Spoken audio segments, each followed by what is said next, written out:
बिहार किसका?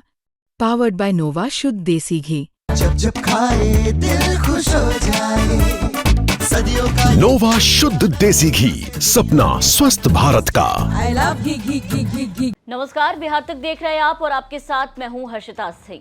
चुनावी नतीजे आने के बाद से लालू परिवार में बवाल मचा हुआ है। लालू परिवार जो है वो टूट और बिखराव की राह पर नजर आ रहा है। तेज प्रताप यादव जो कि लालू प्रसाद यादव के बड़े बेटे हैं, उन्होंने पहले ही पार्टी से उन्हें बाहर का रास्ता दिखा दिया गया, परिवार से भी बाहर कर दिया गया। अब तेज प्रताप यादव के बाद लालू यादव की बेटी रोहिणी आचार्य, जिन्होंने अपने पिता को बीते साल किडनी दी थी, जीवन दान दिया था, उनको भी परिवार से बाहर निकाल दिया गया है। रोहिणी जब बाहर निकली तो उन्होंने तेजस्वी यादव के साथ संजय यादव और उनके दोस्त रमीज पर कई गंभीर आरोप लगाए। अब इसी बीच तेज प्रताप यादव को लेकर के चर्चा तेज हो गई है कि क्या तेज प्रताप यादव जो है वो आरजेडी से कटे और अपना नया दल बनाया, तो क्या अब चुनाव नतीजे सामने आने के बाद बीजेपी में शामिल होंगे? इस बात की जो चर्चा है वो खुद तेज प्रताप यादव की वजह से हो रही है। तेज प्रताप यादव का एक पोस्ट जो कि रिजल्ट के बाद सामने आया और फिर तेज प्रताप यादव के कार्यकर्ताओं ने ये तक कह दिया कि तेज प्रताप यादव और उनकी पार्टी जनशक्ति जनता दल जो है वो मौजूदा सरकार को समर्थन देगी। सबसे पहले उनका ये बयान आप सुनिए। बिना कृष्ण के वो कैसे युद्ध बन पाए, तो दुल्हा नहीं बन पाए, ये हमारी सबसे बड़ी जीत है। और बिहार के लोगों ने नीतीश कुमार जी को चुना है, हम उनके साथ हैं। जो सरकार बनेगी, जो सरकारें कार्य करेगी, शिक्षा के लिए कार्य करेगी, गरीबों के लिए कार्य करेगी, उस सरकार का हमारा नैतिक समर्थन है। आप लोग एनडीए को समर्थन दे रहे हैं? नैतिक समर्थन है। जो सरकार को जनता ने चुनी है, उस जनता द्वारा चुनी गई सरकार को जनशक्ति जनता दल तेज प्रताप यादव जी की तरफ से उनका नैतिक समर्थन है। वो बिहार में विकास के कार्यों को आगे बढ़ाए और यह निर्णय लिया गया पार्टी के तरफ से कि बहुत कम समयों में हमारे नेता बिहार के 38 जिला में सभी जिला में जाएंगे और 2-2 दिन जिला में प्रवास करेंगे और प्रवास करने के बाद जो है कि वहाँ के मूल समस्याओं को उठाएंगे। तो सुना आपने नीतीश कुमार की जहां तारीफ की है उनके कार्यकर्ता ने, तो वहीं मौजूदा सरकार को अप्रत्यक्ष तौर पर समर्थन देने की भी बात कही है। लेकिन इन सब के बीच सबसे चौंकाने वाला पोस्ट जो है वो तेज प्रताप यादव का 15 नवंबर को सामने आया, जब 14 तारीख को चुनाव नतीजे बिहार में घोषित हो गए। ये पोस्ट आप देखिए, जहां तेज प्रताप यादव ने अपनी हार स्वीकार करते हुए तेजस्वी यादव पर तंज कसा, उन्हें फेलस्वी बताया, तो वहीं दूसरी तरफ एनडीए की जीत की बधाई एनडीए को दी।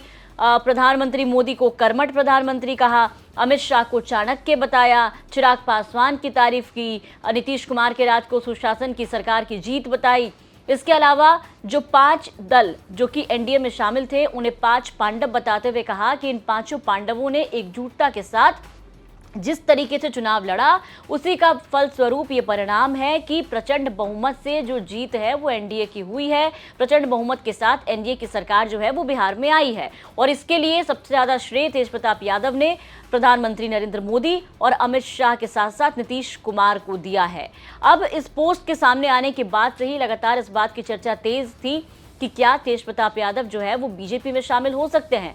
तब तक ये बयान भी सामने आया उनके कार्यकर्ता का। इन सब के अलावा आपको बता दें कि तेज प्रताप यादव को बीते दिन सिक्योरिटी भी मिली थी, जिसको लेकर के और भी सियासत में जो हलचल है वो तेज हो गई थी कि तेज प्रताप यादव अब लालू परिवार से बाहर हुए, बागी हुए, कस्में खा ली कि किसी भी कीमत पर तेजस्वी के साथ या आरजेडी परिवार में दोबारा नहीं जाएंगे, आरजेडी पार्टी में दोबारा नहीं जाएंगे। तो इस बात को लेकर के भी चर्चा तेज हो रही थी कि क्या तेज प्रताप यादव अब बीजेपी ज्वाइन करेंगे। लेकिन तेज प्रताप यादव ने चुनावी माहौल के वक्त कुछ बयान नहीं दिया। लेकिन अब जिस तरीके से बयान और पोस्ट सामने आ रहा है उसको लेकर के इस बात की जो चर्चा है वो तेज हो रही है कि क्या आने वाले दिनों में तेज प्रताप यादव जो है वो एनडीए के साथ दिखाई देंगे, बीजेपी में शामिल हो सकते हैं। लगातार ऐसी जानकारी भी सामने आ रही सूत्रों के हवाले से कि एनडीए के नेताओं की जो मुलाकात है वो तेज प्रताप यादव से हुई है चुनावी रिजल्ट के सामने आने के बाद से। इसके अलावा आपको बता दें कि तेज प्रताप यादव ने रोहिणी आचार्य जो कि उनकी बहन है, उनके अपमान को लेकर के भी भड़कते हुए पोस्ट किया। पोस्ट करते हुए क्या कुछ लिखा है वो देखिए, आपको दिखा रहे हैं। उन्होंने लिखा था कि मेरे साथ जो हुआ वो मैं सह गया, लेकिन मेरी बहन के साथ जो अपमान हुआ वो किसी भी हाल में असहनीय है। सुन लो जयचंदो, परिवार परवार करोगे तो बिहार की जनता तुम्हें कभी माफ नहीं करेगी। जब से मेरी रोहिणी बहन के चप्पल उठाने की खबर सुनी, दिल की आहत अब अग्नि बन चुकी है। जब जनमानस की भावनाएं आहत होती हैं तो बुद्धि पर पड़ी धूल उड़ जाती है। इन चंद चेहरों ने तेजस्वी की बुद्धि पर पर्दा डाल दिया है।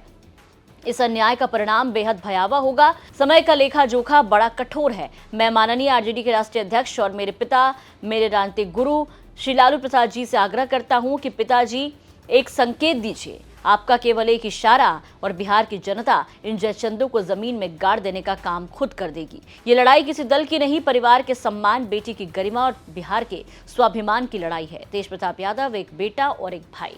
इस पोस्ट के सामने आने के बाद तेजस्वी पर जो तंज कसते हुए तेज प्रताप यादव नजर आ रहे हैं, ये पहला मौका होगा जब तेज प्रताप यादव ने खुल करके तेजस्वी के बारे में ऐसा लिखा कि तेजस्वी की बुद्धि पर पर्दा पड़ गया है। लगातार संजय यादव को लेकर के वो हमलावर भी थे और आरजेडी परिवार में, लालू परिवार में पूरी तरीके से बिखराव भी नजर आ रहा है।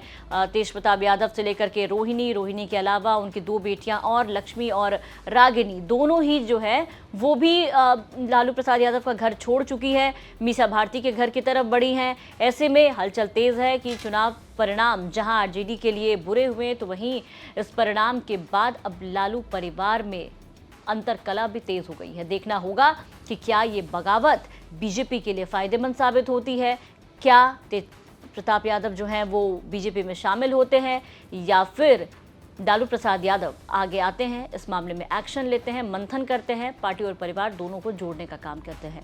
आपको क्या लगता है? अपनी राय कमेंट करके जरूर बताएं। बिहार के तमाम खबरों के लिए बने रहे बिहार तक के साथ।